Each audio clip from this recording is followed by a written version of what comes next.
Hi friends, మీకు ఈ video నచ్చినట్లయితే లైక్ చేయండి, సబ్స్క్రైబ్ చేయండి. విష్ణు ఇంట్లో కనిపించకపోవడంతో వరలక్ష్మి వాళ్ళ అమ్మ దగ్గరికి వచ్చి, అమ్మ విష్ణు గారు బయట కూడా లేరమ్మా, ఎక్కడికైనా వెళ్తున్నట్టు నీకు చెప్పారా?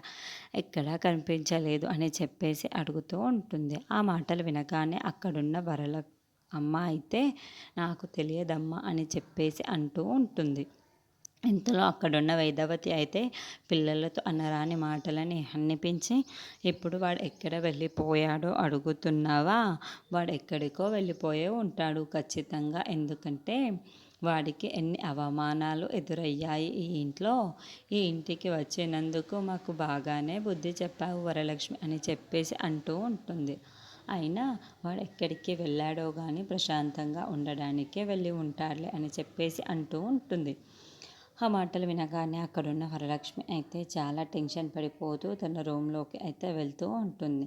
ఇంతలో డ్రెస్సింగ్ టేబుల్ దగ్గర ఒక పేపర్ ఉండడం చూసి, అది ఎవరు రాశారా అని చెప్పేసి తెరిచి చూస్తూ ఉంటుంది. ఏంటి విష్ణు గారా రాసినట్లు ఉన్నారు ఈ పేపర్ అని చెప్పేసి అక్కడ చదువుతూ ఉంటుంది. హాయ్ వరలక్ష్మి, నేను ఎక్కడికి వెళ్ళిపోయానా అని చెప్పి టెన్షన్ పడుతున్నావా నువ్వు? నేను ఎక్కడికి వెళ్ళానో నీకు తెలియకూడదనే ఈ పేపర్ రాసిపెట్టి వెళ్తున్నాను వరలక్ష్మి.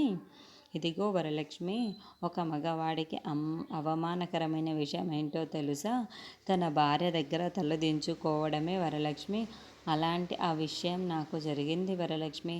పిల్లలు కూడా నన్ను ఇంత అసహించుకుంటున్నారు అనుకోలేదు, కానీ అసహించుకుంటున్నారు వరలక్ష్మి.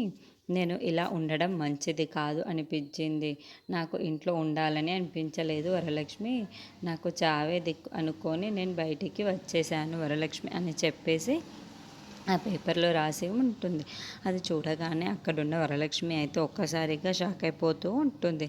ఏంటి విష్ణువు గారు ఇలాంటి నిర్ణయం తీసుకున్నారు అని చెప్పేసి చాలా టెన్షన్ పడుతూ ఉంటుంది. ఎక్కడికి వెళ్ళారో త్వరగా రండి అని చెప్పేసి అంటూ ఉంటుంది.